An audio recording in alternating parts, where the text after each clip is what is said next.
Group 1 ఇప్పటికి 2-3 సార్లు exam జరిగి రద్దయి మరి ఏం చేయడానికి బగలేయడానికి గాబరాగా అనుకున్నారా సన్యాసిన కొడుకులారా రాజకీయ నాయకులారా అని ప్రశ్నిస్తున్నారు. ఎందుకంటే సోదరులారా చేయలేకపోతే పక్కన జరగండి.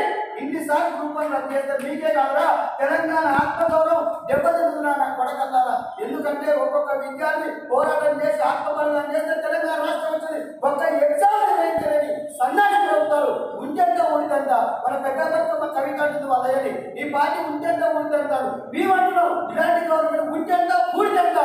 గవర్నమెంట్ విద్యార్థుల కోసం పనిచేయాలి బిడ్డ. మనం ఈ గవర్నమెంట్ వచ్చిందని కానీ నిరుద్యోగుల ఎక్కడ కష్టమే. మేమందరం ఓటేసుకుని గవర్నమెంట్ వచ్చింది మీకు లేని గవర్నమెంట్ లేదు. ఇప్పటికైనా మీరు జాబ్ లేదని మేము ప్రశ్నిస్తున్నాం, అడుగుతున్నాం.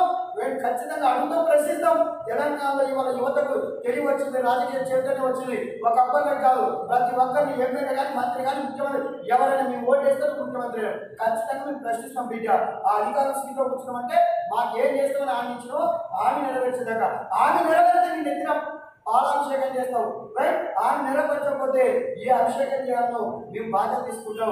యువతతో పెట్టుకున్నాడు ఎప్పుడు బాగుపడలే. ప్రపంచంలో ప్రతి ఒక్క చరిత్ర కూడా యువతతోనే ప్రారంభమైంది. యువత కలుసుకుంటే మీ గవర్నమెంట్ పోతుంది. కాబట్టి మీరు ఇప్పటికైనా మీ మీద దయ ఉంచి మేము ఎంతో పెద్ద మనసుతో పోయిన గవర్నమెంట్ తీసేసి మీ గవర్నమెంట్కి అవకాశం ఇచ్చాం. మీరు కూడా పెద్ద